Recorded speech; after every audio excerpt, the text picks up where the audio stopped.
Bismillah, Assalamualaikum warahmatullahi wabarakatuh. Alhamdulillahi rabbil alamin. Wassalatu wassalamu ala asrafil anbiya'i wal mursalin wa ala alihi wa ashabihi ajma'in. Apa kabar buat anak-anak Ustaz? Semoga dalam keadaan sehat walafiat. Begitu juga Ustaz di sini juga dalam keadaan sehat walafiat insyaallah. Baik, kita lanjutkan materi kita seputar komoditas ikan konsumsi, budidayanya. Ya, kemarin kita sudah belajar sampai di materi sebab tentang ikan yang kelima, yaitu ikan patin. Ustaz ulangi sedikit mengenai ikan patin. Di Indonesia jenis ikan ini banyak terdapat di sungai-sungai besar seperti Sungai Batanghari, Sungai Kampar, dan Sungai Musi di daerah Sumatera. Kita lanjutkan materi berikutnya, yaitu ikan nila. Ikan nila yang banyak dibudidayakan adalah nila lokal, nila gift, dan nila nipi atau nila merah. Ya. Nila termasuk ikan omnivora atau pemakan segala. Di kolam pembudidayaan dapat diberi pakan pengganti berupa pelet. Ikan nila mampu berkembang biak di habitat alam yang cukup ekstrim, sampai di air payau yang setengah asin, atau di perairan di pegunungan yang hawanya dingin. Ikan nila dibudidayakan terutama untuk dipanen sebagai ikan konsumsi. Akhir-akhir ini juga banyak dibutuhkan kolam pemancingan yang menjamur. Selanjutnya yang ketujuh, yaitu ikan nilam. Jenis ikan ini mudah berkembang biak pada kolam atau sawah yang airnya selalu mengalir. Air jernih yang mengalir lebih disukainya daripada air yang kotor. Makanan ikan nilam adalah lumut-lumut yang halus. Selanjutnya adalah ikan sepat siem. Ikan sepat siem adalah jenis ikan yang hidup di rawa-rawa dan dagingnya enak. Jenis ikan ini banyak diolah menjadi ikan kering dan banyak dijual di pasar. Makanannya adalah plankton dan tumbuhan air yang kecil-kecil.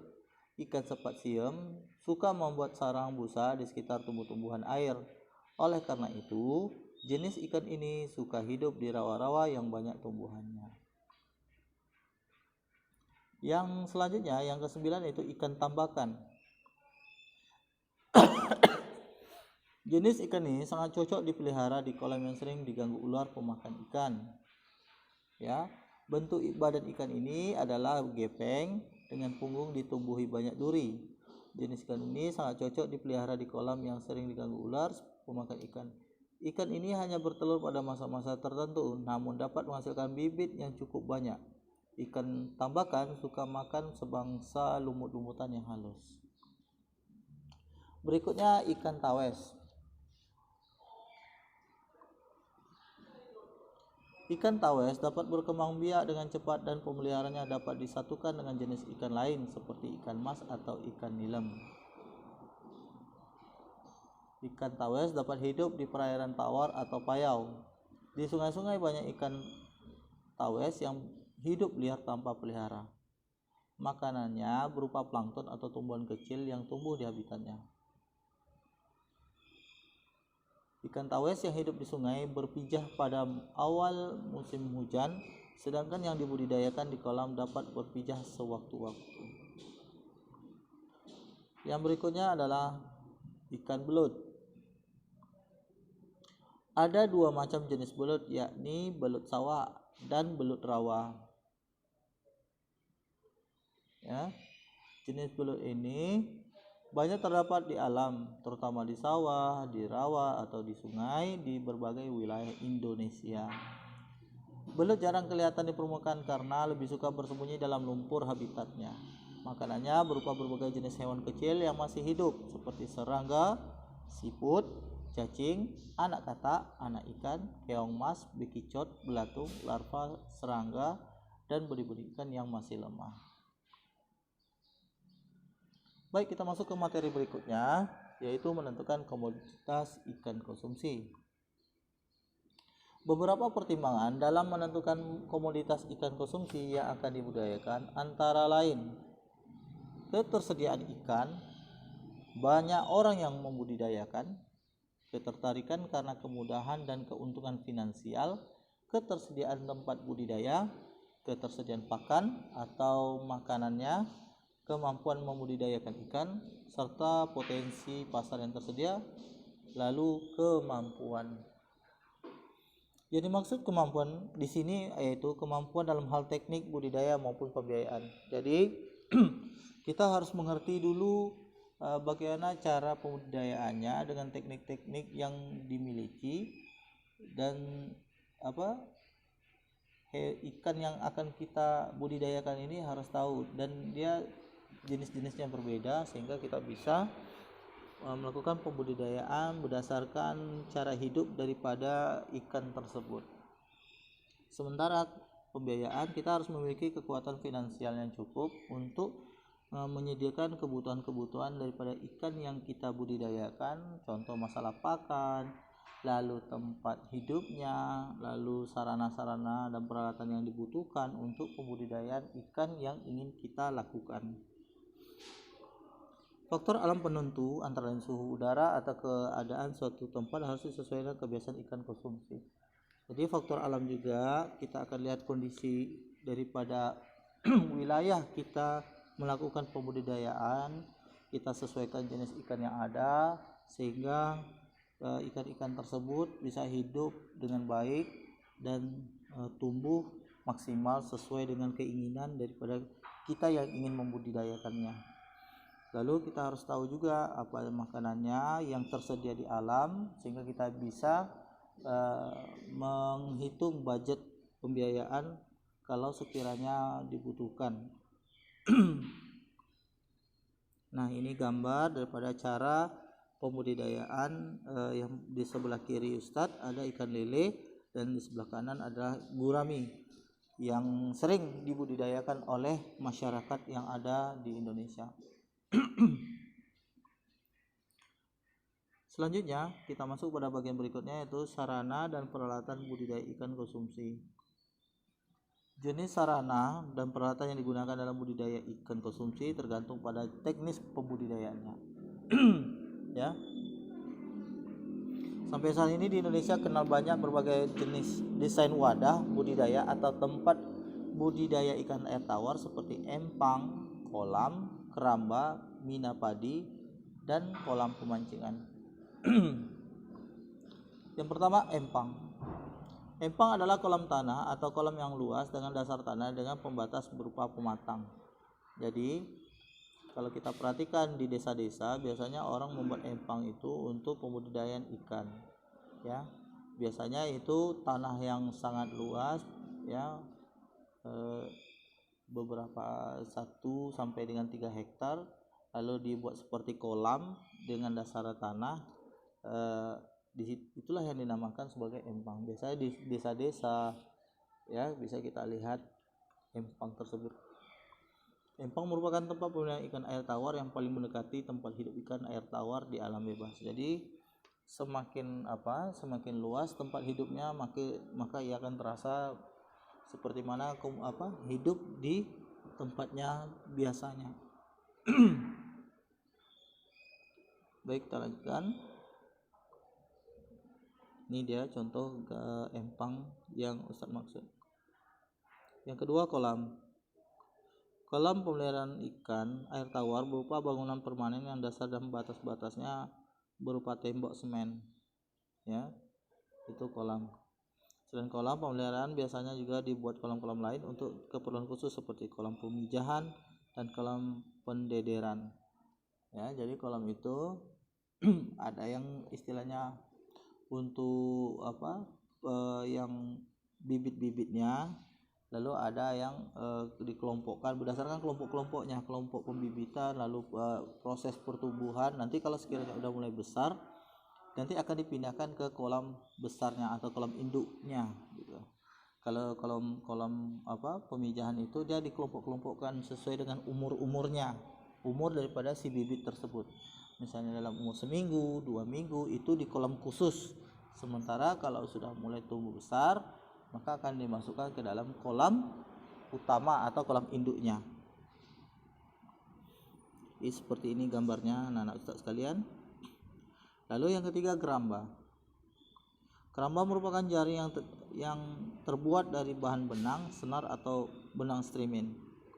Pembudidayaan ikan air tawar dengan sistem geramba atau jaring apung biasa dilakukan di sungai yang airnya tenang, di waduk atau di danau. Seperti ini contohnya ya, dengan geramba dia sangat membutuhkan air yang tenang, ya, air yang tenang sehingga membuat ikan tidak stres. Ya, beberapa kelebihan dari penggunaan keramba ini adalah yang pertama, ikan dapat lebih terlindung dari serangan hama sehingga berbagai macam kerugian yang disebabkan oleh hal ini dapat diminimalisir atau dikurangi. Lalu yang kedua, keuntungan daripada keramba ini adalah kondisi perkembangan dan kesehatan ikan dapat terpantau dengan lebih baik. Jadi kita bisa mengatur waktu bagaimana si ikan ini bisa kita periksa, bisa kita kontrol bagaimana perkembangannya, kita akan bisa lihat dengan mengambil salah satu sampel ikan sehingga kita akan ketahui kondisi kesehatan si ikannya itu sendiri. Yang berikutnya yang C, memberikan pasokan oksigen dalam jumlah yang memadai dikarenakan pergantian air terjadi setiap saat.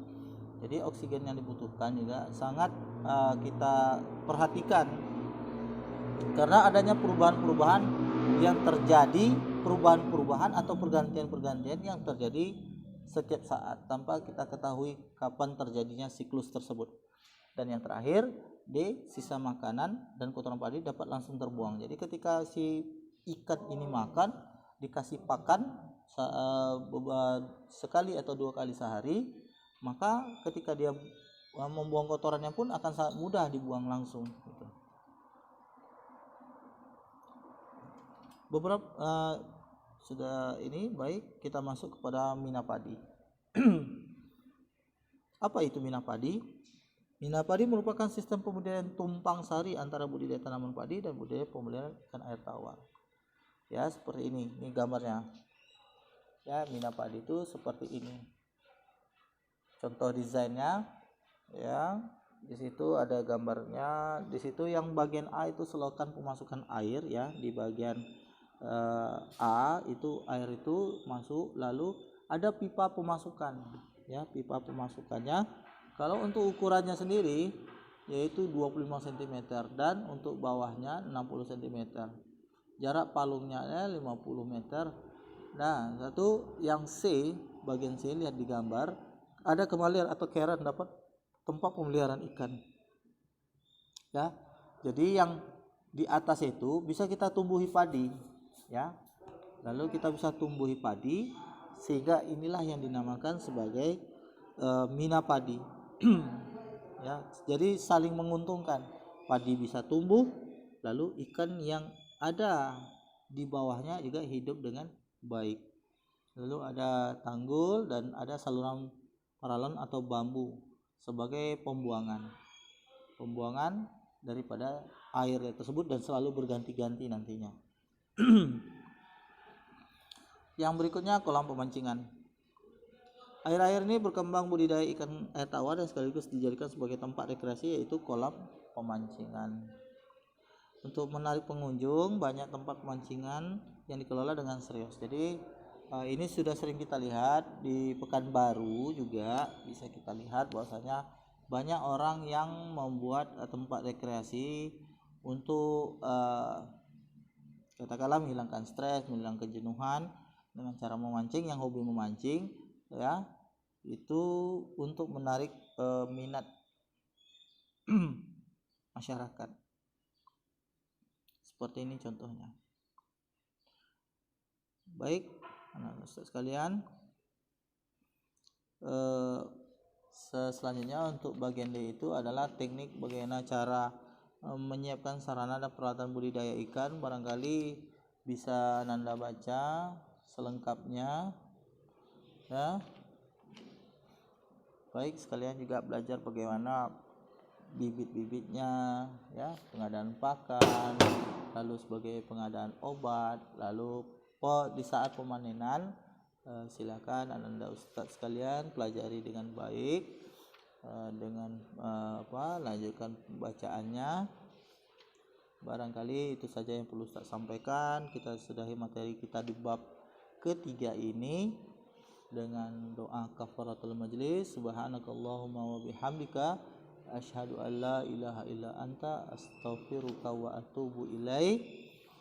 Dan untuk tugasnya dalam bentuk praktek, silahkan buat olahan yang terbuat yang bahan dasarnya dari ikan konsumsi, ya. Ikan konsumsi silahkan dibuat, boleh ikan air tawar, boleh ikan sungai atau ikan laut yang jenisnya bisa kita konsumsi. Silakan dibuat satu jenis ikan saja dengan cara diolah, ya, lalu dipresentasikan hasilnya dalam format foto atau video bersama, dibantu boleh dengan orang tua juga, dibantu oleh orang tua.